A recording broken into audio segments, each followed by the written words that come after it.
Welcome to YouTube. On this video, I will show you how to submit an appeal if your channel was terminated.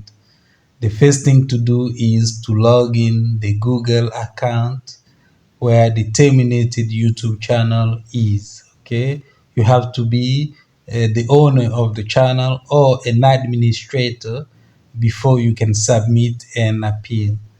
Once you are inside YouTube Studio, you switch to the terminated YouTube account.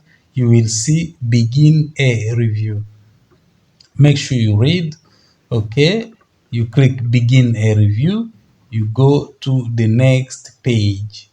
Once you are on the next page, make sure you read. Okay, you read everything, the policy, before you click next until you find the last page where you can actually type. In your message, you summarize what you used to do in the channel when the channel was operational, and make sure you include the URL of the channel and you send your appeal. They will reply to you within a few hours, or it can be up to 2 days.